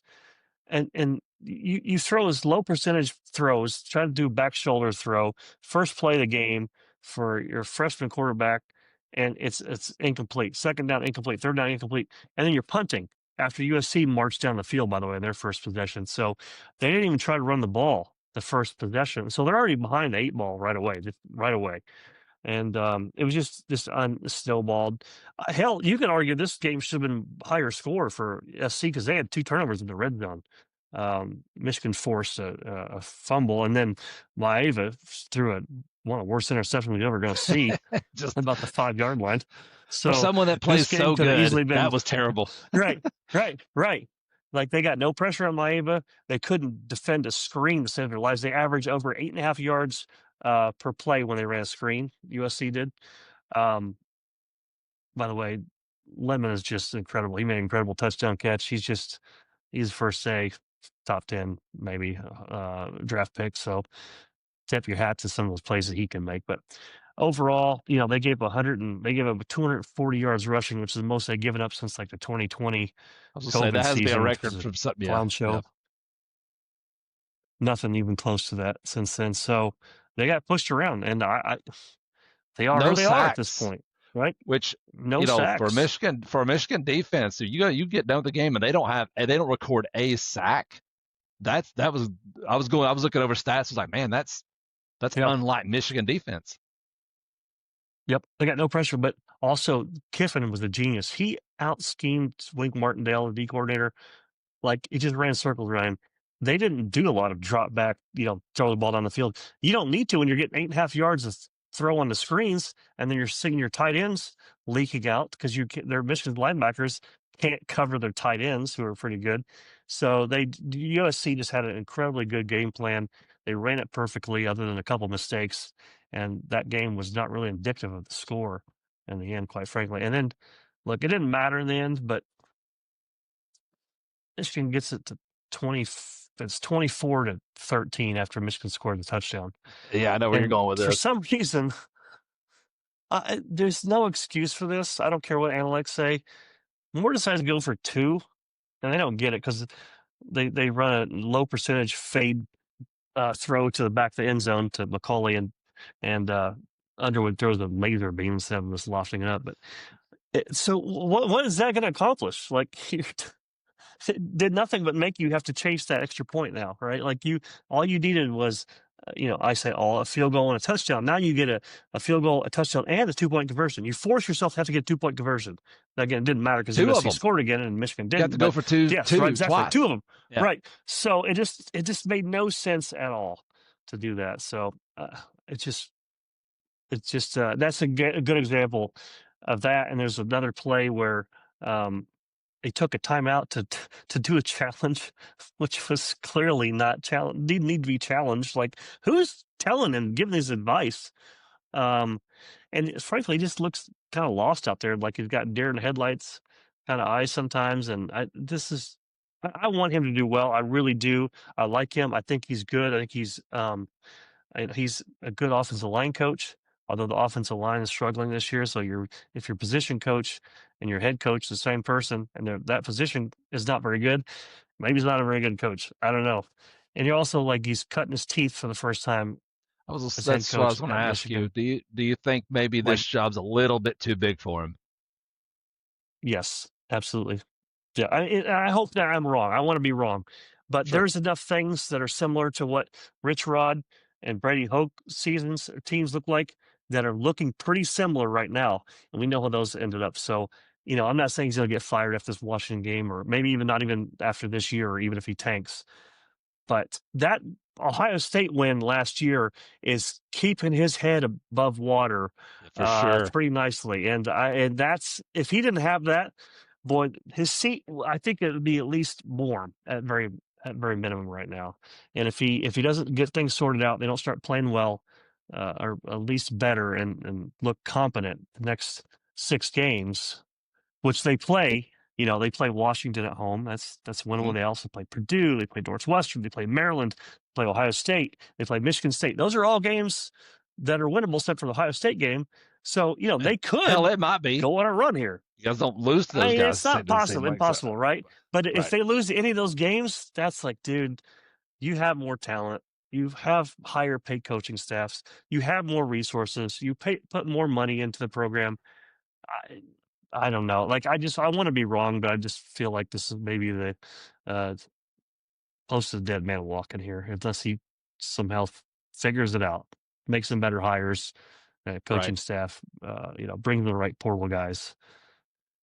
Yeah, so that's it. You got to figure with so you got Washington at home, and then Maryland's not a pushover, which that's a game you should win, and then Ohio State. And I said it's on the road before. Yeah, but right, and on the road's always who knows, right? Weird stuff happens on the road. Yeah, they get Ohio State home. I should say Maryland's the road game, by the way. Yeah, Maryland's on the road. Yeah, I knew Ohio State was home because after watching Michigan beat Ohio State last year, like you got to figure you could win that game. Even though, I mean, right now, look at the two teams last year, you would never thought they'd beat Ohio State. Like there's no absolutely no, and that's there's like, no honest Michigan fan, right? that would go into that game last year. We're gonna win this, no problem, in the horseshoe. We got this. No, the way that the offense was, absolutely not. So they didn't even know if they could do a forward pass, right? So you wind up winning that, but that's what makes them, because they've dropped 2.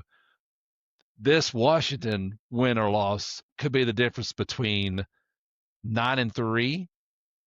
And if you drop the Washington game, you go to Maryland, Ohio State at home, all of a sudden you could go 7-5. You could lose.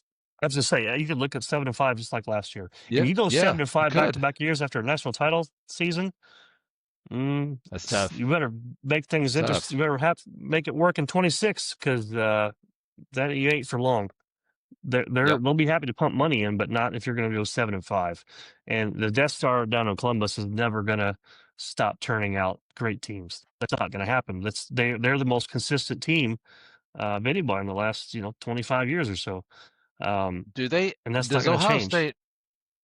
I mean, in the next question, in the next 10 years, what would be the odds you would give Ohio State going 7-5 in any of the years, next 10 years?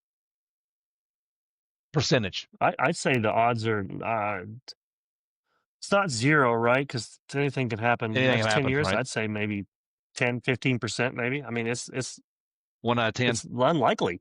They keep. It doesn't matter if it's uh, ever since they had Urban Meyer there and they have Day there. Like they're going to have a good quarterback play. They're going to have elite wide receivers that play at the next level, multiple of them, by the way, at a time. Yep. Um, they're going to have elite players along the defensive line, and they recruit very well. Offensive line, they don't not always excellent on the offensive line, but they're just going to be more talented than most teams because they can recruit better than just about anybody. Save for maybe Alabama or Georgia. Um, it seems unlikely, barring a catastrophe, that they would. Ryan Day leaves and they hire the equivalent of Brady Hoke at Ohio State. Right. Okay, and then maybe, but if things look like it is now, hell, they may in Right. 10 years they may win 4 titles. Because there'll be some other good teams. The Perry's going to level it out. Sure. So they're more likely to win 4 or 5 titles than they're going to go 7-5. Yeah, I guess that's a better question, right? Is what's more likely they win 4 titles in the next 10 years, or they go 7-5 once in the next 10 years? I think it's titles. I mean, that's saying a lot yeah. because there's some great football programs, including in Oregon and Indiana, perhaps, and the playoff who makes knows it harder about Michigan, too. but yes, it does absolutely. So, it's a great question though. Like, I would say that I'd lean towards the titles though. I mean, they know who they are as far as like what they need and what they recruit and how they fill it, and they're a machine, well-oiled machine with a few blips here and there, right? Right. 2 blips last year. Oregon and Michigan still won a title. Yep. And if you're Ohio State fans, you take that trade every day of the week.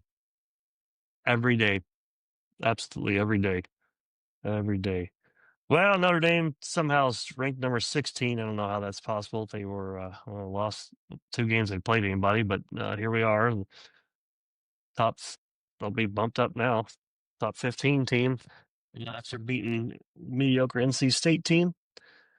BYU hangs on in the desert, takes care of Arizona, and then Utah puts a beating on Arizona State.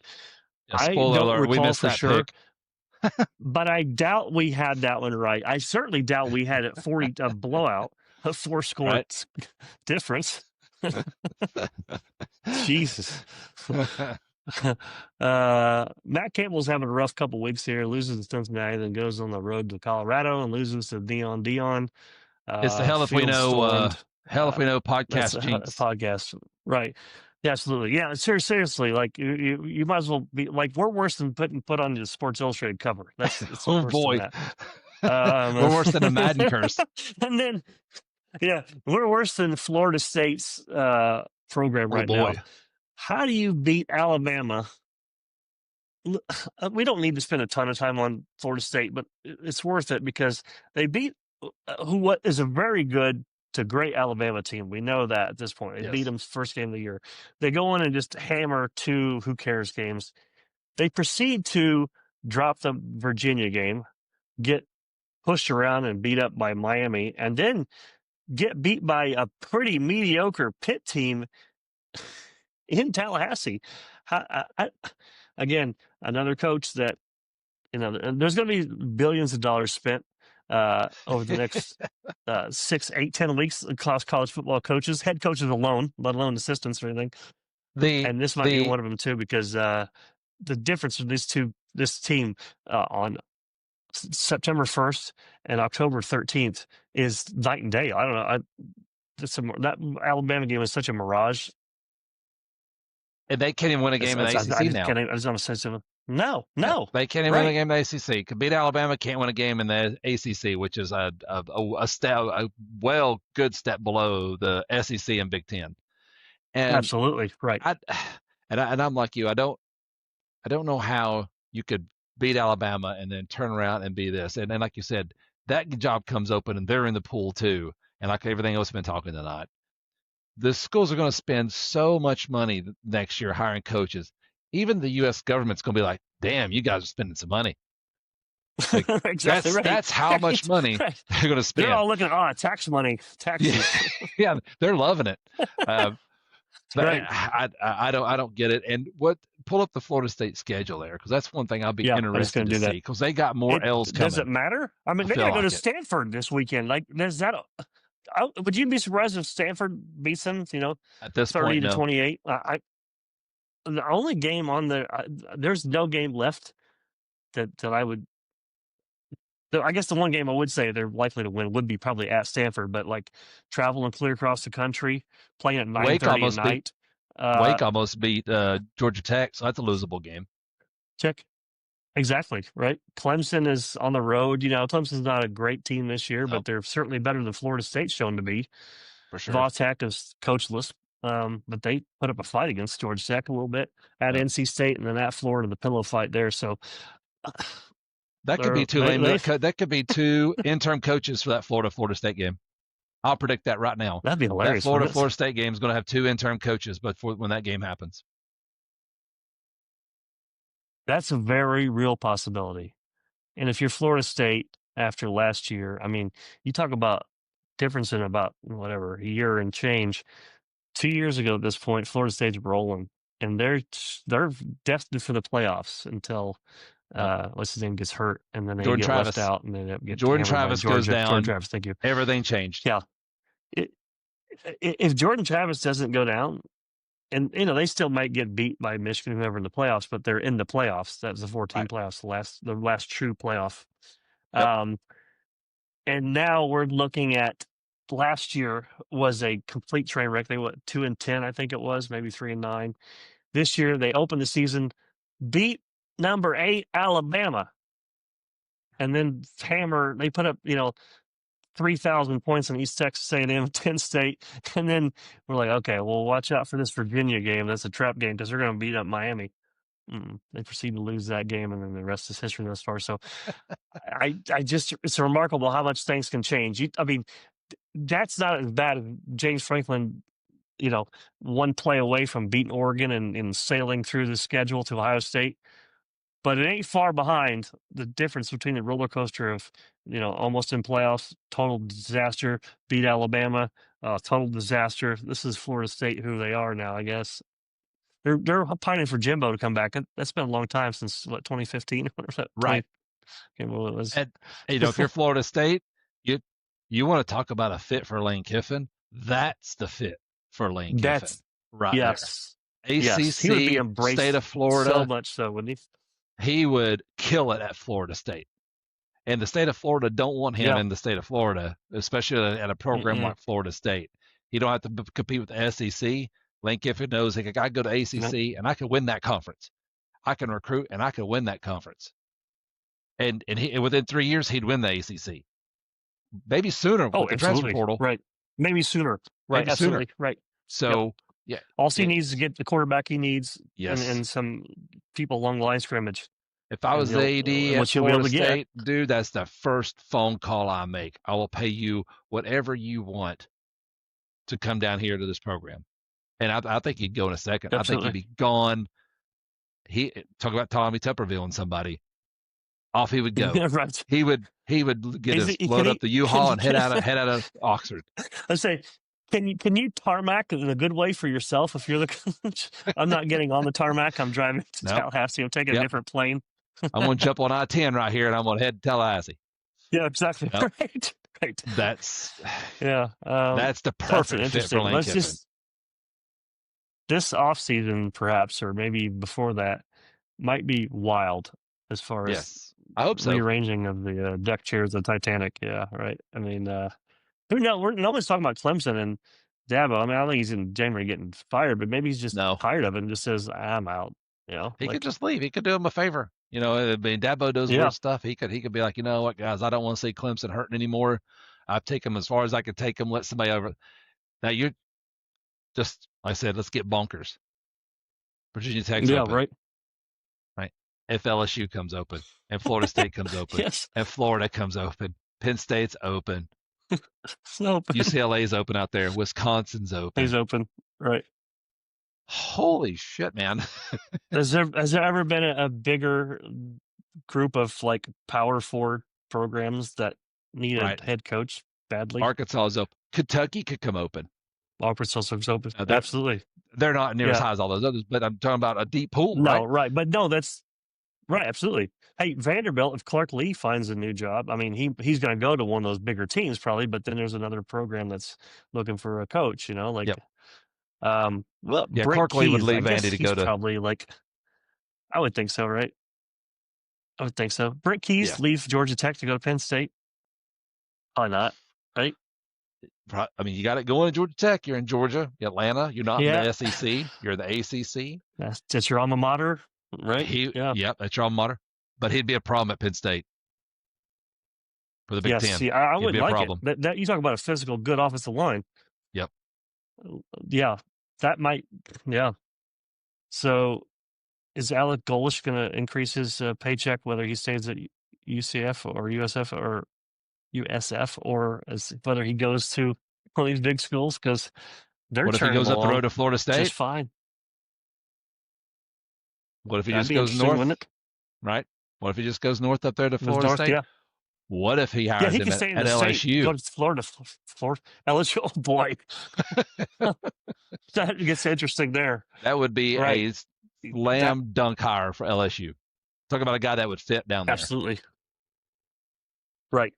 Yeah, they should almost start hoping that Kelly blows it so they can start writing out contracts, because this is not for long with Brian Kelly there. It's not going to happen for long. This marriage is it's running its course itself too. Maybe it's got a little life left, but not much. They're just sleeping in we'll separate do rooms right now. at the end of the year, hopefully all this happens. I said again, I'm here for it. So let's say it all happens. I'm here for it. At the end of the year, absolutely, we will do a top. We'll do a list, good to the best coaching job opening to the worst one, and we'll do a list, and we won't tell each other what we're doing, and we'll do it on the show and rank our list and talk about our list and see how close we are to each other. That might be difficult if there's that many damn teams. I hope there is. I hope it is that difficult. Right. I hope it is. I hope it is. Right. Yeah. Me too. Right. I'm here for it.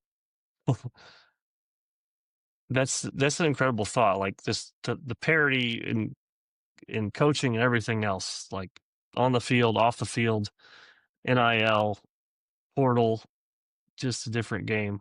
Sure, it makes the week more interesting.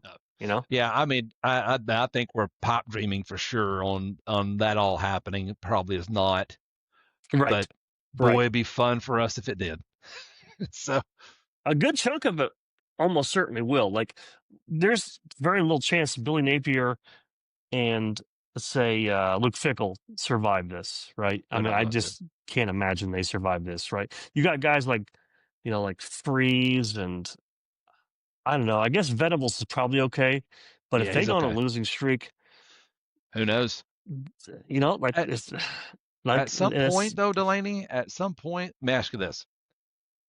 At what point, if you're a high major school and the dominoes start to fall, do you sit back and be like, wait a minute, I don't want to be in this coaching melee, a Shark Tank of having to drive up? Because one thing coaches will do is want job A, but use job B, C, and D to make job A more lucrative for them. Right. Yeah. Right. So what they could have got the job. Well, James Franklin did that. Yeah, say it's $5 million a year. Who knows what it'll be? But just for easy math, if it starts at 5 and you parlay that into 10 because team B and C, if you want to go to Florida State for 5, but LSU will pay you 6, and then Penn State will pay you 7. All of a sudden, now Florida State's got to give you 8. And it just round and round we go. Exactly. And so you sit back if you're a high major school, like, you know what? Maybe we'll hold on to Kelly for another year because we don't want to be in the middle of this shit show with a bargaining war with all these other schools. Yes. Yeah. Yep. Right. Yeah, that's very good point. Very good point. All right. Let's see. How do we do? Let's talk picks. Okay. So I'll go over our this week for the first time all year, which I don't know why we wasn't doing this at first, but we was picking what team was going to win. We was picking the spread and the over under, right? So our list this week was Arkansas, Tennessee, Ohio State, Illinois, Bama, Mizzou, Oregon, Indiana, OU, Texas, UF, A&M, UGA, Auburn, USC Michigan, ASU versus Utah. So we picked the winners. We picked the winners, which me and you were the same all the way down the line. Who's going to win the game? We went 5-3 and just the winners, the money lines. Yeah. Okay. Who's going to win the football game? We went 5-3. Me and you picked exactly the same the whole time. Okay. Against the spread and the over-unders, I was 7-9. You were 9-9. Okay. We differed on. Yep. Even Stevens. Yeah. Yeah. So you'd be great for Vegas. That's what they want. Absolutely. You picked USC to cover, and they did. And you picked what's the other one here? You picked A&M to cover, and they did. That's the two you differed from me. I thought Florida would be closer, and I thought Michigan would play closer. So that's the two differences. Okay. Yep. That's the swing difference. Okay. Yep. All right. For our money picks, though. Yeah. So money picks. Week 7. So going into week 7 with 25-7 was 78.1% going into the week. This week we went 3-2. So we was going to pick 6 games, but what wound up happening is in the state of Illinois on FanDuel, when you go to pick those games, the return on the investment has to be outweighed by more than 50 cents because they charge you 50 cents per pick for like a FanDuel in the state of Illinois. I don't know why. I don't know what they do that for, but that's what happens. So now I'll be making the picks probably tomorrow for next week. So I'll let you know during the preview show if the state of Tennessee is doing the same thing, and maybe it's a FanDuel thing. But I did those picks while we were in Illinois, and that's what popped up and did it. And I ain't dealt with that all year long. So I'm gonna say it's the state of Illinois, but we'll know for sure when I pick for the preview. We hit on UT Arkansas, A&M in Florida, LSU in South Carolina. Lost the Missouri Bama game, which we just needed one of those to come through for us. That was just one of them, and both of them were just heartbreaking. So going in close, yeah, for sure. Going into the weekend, we had $207.23 in cash. We now at $168.11. So we lost $39.12 this weekend because we just needed one of those upsets to hit. That's it. Yeah. Right. So we started with 147 for the year. We're at 168.11. So we're plus $21.11 overall year to date. So still up, but yeah, we really had a shot to really stretch ourselves out and get well above that watermark if we could have had Missouri or Auburn pull it out Saturday. But alas, they did not. Yeah, and that's both why teams there's a big city in the desert. Good shot to win. Yeah, they did. That's exactly right. Absolutely. So, yeah, 28-9 for the year now. 75.1% is the winning percentage right now, sitting on. Remember, the goal's 70%. We're still above water on that. We're 7 weeks in, right? Yeah, it looks like the math is mathing. Let's see what happens next weekend. And we were talking about a little bit on the trip with each other. Next weekend, we'll do the preview. A lot of home team underdogs coming down the pipe this Saturday. So yes, this could really get dicey for us after this weekend. Right. We need some real crazy upsets. And we'll preview it and go over it because there's some on there I'll predict. I mean, I've already spoiler alert. I'm going to pick Vandy to beat LSU. I think that will happen. But there's a lot of home underdogs coming in, and I'll have all that together for us on the picks that end of the week whenever we do it, Thursday or whatever, for Wednesday whenever we decide we're going to do it. So, but yeah, plus $21.11. Second half of the season. Let's go.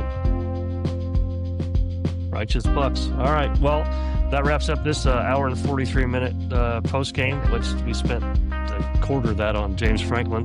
Probably don't need to do that much more, although we could have a whole. If this thing's go like we think it's going to go, we might have to do a separate podcast for just coaching hires and fires and stuff. So maybe look for that. I don't know. That's a whole other thing, right? So, all right. I'm Brian. That's Chris. This is Help We Know Podcast. We'll talk to you soon.